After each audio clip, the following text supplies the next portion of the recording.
My uncle promised to fix up my late father's cabin if I let him stay rent-free. I agreed because he said family always helps family. 2 years later, I showed up and found my childhood home sold to strangers. When I demanded answers, he shouted, "It's my cabin now, you ungrateful brat." I didn't say a word. I just showed him the title deed still in my name. Watching him get evicted was the sweetest revenge I've ever tasted. My name's Nate, and I'm from a small mountain town in Colorado called Pine Ridge. You'd miss it if you blinked. The kind of place where folks don't lock their doors and everybody knows when you sneeze. My dad lived there all his life. A hard man. Worked with his hands. Didn't say much. Didn't smile a lot. But if he loved you, he'd give you everything he had. His pride was this old log cabin he built when he was in his 30s. Every piece of that place meant something to him. The porch, the workshop out back, even the damn crooked chimney. It was his life. He died of a stroke 3 years ago. No warning. Just gone. It hit me hard. I was in Denver when I got the call from a neighbor. They found him slumped over in his chair, coffee still warm on the side table. No goodbye, no last words. He was just gone. It was like someone took the roof off the world. After the funeral, I couldn't bring myself to sell the cabin. It was run down, yeah. Half the windows were cracked, the heater barely worked, and there was mold creeping up one wall in the back room. But it was my dad's. Couldn't let it go. I figured maybe someday I'd fix it up, make it a weekend spot. But life was busy.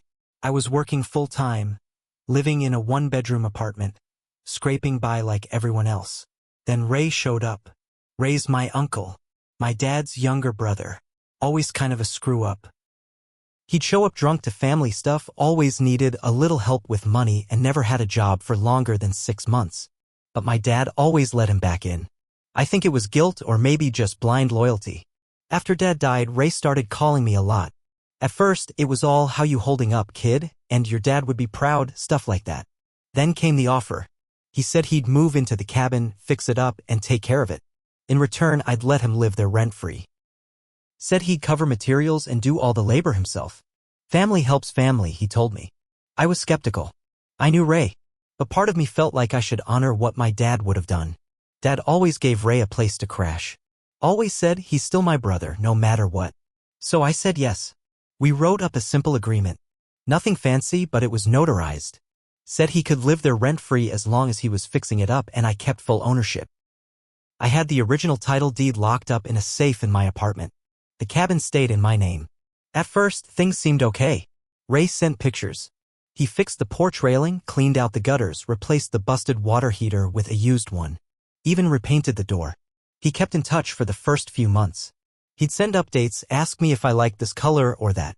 But then the updates stopped. No texts. No calls. I'd call him and it would ring and ring, then go straight to voicemail. I didn't know if he lost his phone, got drunk, or what. I figured he'd come around eventually. About 6 months in, I decided to drive up and surprise him, just to check on the place. When I got there, I found the front gate padlocked shut with a new lock. The old metal mailbox had been replaced. The new one had his last name on it. Big block letters, Larson. My stomach dropped. I parked down the road and walked up. I knocked for 10 minutes. Nothing. No lights on. It looked lived in. I could see curtains in the window and there were beer cans in the trash outside, but no one came to the door. I left. Drove home in silence. I didn't want to believe the worst. I told myself maybe he was out of town or didn't hear me. I didn't want to deal with drama. That was my mistake. 2 years went by. I focused on work. Got promoted. Moved into a better apartment. But the cabin stayed in the back of my mind. I thought about visiting again, but life kept getting in the way. Then I got the letter.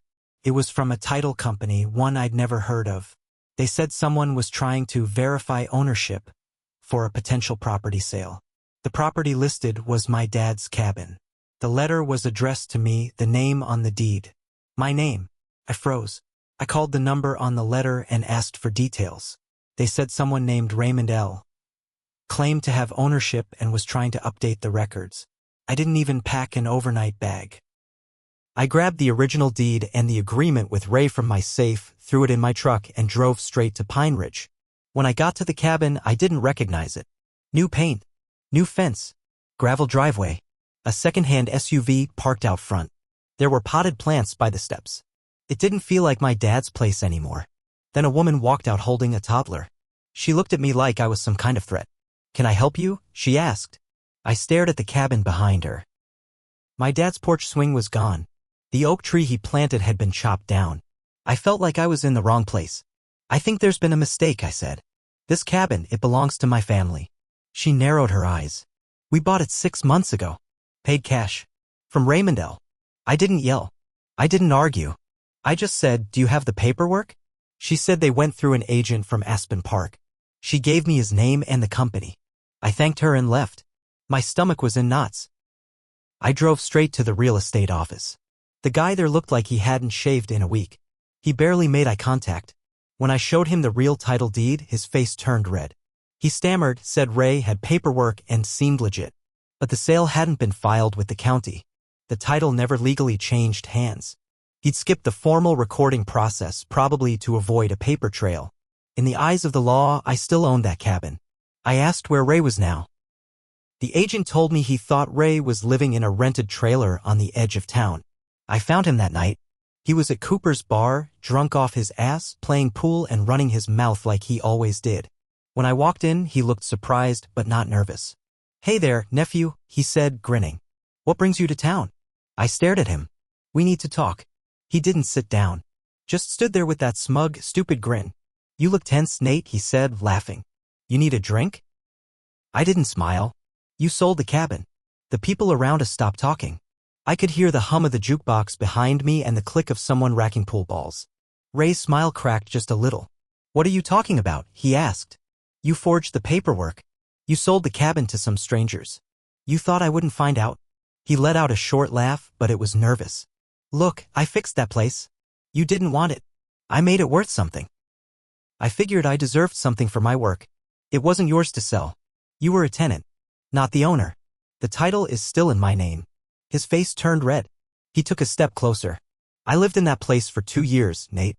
2 years. I paid for materials. Fixed the roof. Installed plumbing. You think that was free? You think you did me a favor?" I pulled the folded deed from my coat pocket and set it down on the bar between us. It was the original. Signed, notarized, sealed. "You didn't own it. You never did." He stared at it. For a moment, he didn't say anything. Then he picked it up and threw it onto the floor. "Paper doesn't mean sh*t. I earned that place. Then why'd you lie? Why forge a transfer and skip county records?" He stepped in even closer. I could smell the alcohol on his breath. "Because I knew you'd try to take it back. Because I knew you'd rather let it rot than let me have it. The bartender told us to take it outside. Ray left first. I followed him to the parking lot. "You better fix this," I told him. "You need to tell those people you lied. You need to give them back their money." He turned around and spit near my feet. "Not gonna happen," he said. "They bought it fair. I don't owe you a damn thing. You walked away from that place. I made it livable. You'll be hearing from my lawyer," I said. He laughed and walked off into the dark. The next few days were hell. I met with the buyers again. The woman cried when I told her what happened. Said they'd poured their savings into that place. Her husband was furious, not at me, but at Ray. I felt bad for them. They didn't know. They thought it was legit. I had to make a choice, fight to take it back, or let it go and walk away. But I couldn't let Ray win. He lied. He stole. From me, from a young family, from my father's memory. I called a lawyer the next morning. We filed an emergency injunction with the county. Since the title was still legally mine, the buyers were considered victims of fraud. The cabin was put into legal limbo. They had to move out. Ray had to face civil fraud charges. And I was just getting started. Ray didn't go down quiet. After he got served with the court order, he tried to play the victim. Told everyone in town I was greedy. Said I was stealing the house from him. Told some folks I was trying to evict a disabled veteran. He did 4 months in the National Guard before getting kicked out for fighting. Claimed he'd put his blood into that place and I was a spoiled city boy trying to ruin his life. Some folks believed him. Pine Ridge is small. Gossip moves faster than wildfire. I walked into the grocery store and felt people staring. I even got told off by Mrs. Geller, the woman who used to babysit me. She said, "Your father would be ashamed." That one stung, but I stayed quiet. I had proof. I had the law on my side. And I had something Ray didn't: patience. Turns out the couple he sold the cabin to weren't just upset, they were furious. They filed a lawsuit against Ray for fraud and damages. They hired their own lawyer, and when our legal teams connected, the story got even worse. Ray hadn't just sold the house, he'd faked renovation expenses too. He gave the buyers fake repair receipts to justify the inflated price. Said he spent $40,000 fixing the place. In truth, most of it was cosmetic. Some paint, a new toilet, and a second-hand furnace. The kicker? He never paid taxes on the sale. That's when the IRS got involved. By spring, Ray was facing multiple lawsuits, civil fraud, tax evasion, and a criminal investigation for forging a title document. But the worst part? He'd taken out a personal loan against the property before selling it. Used my cabin as collateral knowing he didn't own it. He forged my signature on a bank form. The loan was in default. The bank wanted their money. I couldn't believe it. This wasn't just betrayal anymore. It was deep theft. Every time I thought I understood how low Ray could go, I found a new floor. I called my mom, told her everything. She cried. Said she was sorry. Said she always knew Ray had problems but didn't think he'd go that far. She told me something I didn't know. Turns out years ago, after Dad built the cabin, Ray asked to buy it off him for cheap. Said he wanted a piece of land of his own. Dad refused. Said Ray wasn't responsible enough. That must have stayed with him. Ray didn't just want the cabin. He wanted to prove my dad was wrong. Things got even more complicated when the sheriff showed up with eviction papers. Ray had broken into the cabin again. The couple had moved out, but he'd moved back and changed the locks, even put up a no trespassing sign. He told the deputy he was reclaiming his home. I had to drive up with a locksmith and the sheriff to get him out. When we pulled up, he was on the porch, drinking from a bottle of vodka like it was water. When he saw me, he lost it. "You think this makes you better than me?" he screamed. "You always look down on me. You and your fancy job. Your high and mighty attitude. This is MY land." The sheriff had to physically escort him out. He was shouting, kicking, saying I'd ruined his life. I didn't say a word. I just stood there, watching him be dragged off the porch he claimed was his. And in my hand, I held the title deed. It took months to clean up what Ray had done. The buyers ended up suing him for every penny. They got most of it back through a court order. The judge forced him to sell off everything he had. His car, his tools, even the old fishing boat he'd kept behind someone's shed.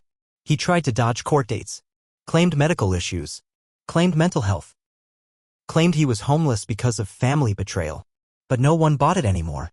He got found guilty of real estate fraud. 2 years probation, a huge fine, and his name blacklisted from ever being involved in property again. And when the IRS finished with him, he owed more than he could ever repay. The bank came after me too, at first. They tried to hold me liable for the forged loan. But my lawyer helped prove the signature wasn't mine. Ray had even screwed up the spelling of my middle name. Still, the whole mess cost me over $6,000 in legal fees. I could have sued him too. For emotional distress. For the damage to the cabin. For the loss of reputation in my hometown. But I didn't. Not because I forgave him. Because I didn't want a penny of his cursed money. I went back to the cabin one last time that fall. The couple had long since moved away. The place sat empty again. Quiet. It didn't feel like home anymore. I walked through every room. The kitchen was cleaner, the walls were painted, but it still held my dad's silence. I sat on the floor in the living room. Right where Dad used to sit and read old car magazines. I pulled out a letter I'd written to him months before. Just words I needed to say out loud. "I tried to do the right thing," I whispered. "I tried to trust family. I thought I was being generous. But I let him ruin what you built." I didn't cry. I just felt tired. The cabin was never really about the building.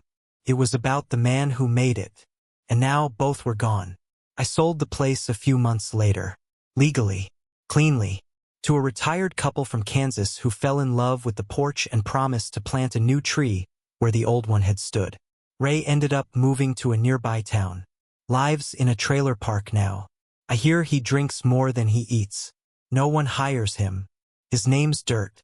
My mother doesn't speak to him anymore. Neither does anyone else in the family. As for me, I learned a hard lesson. You can love someone and still not trust them. You can try to help someone and still end up being the one burned. And just because someone's blood doesn't mean they deserve what's yours. Ray said once, family helps family.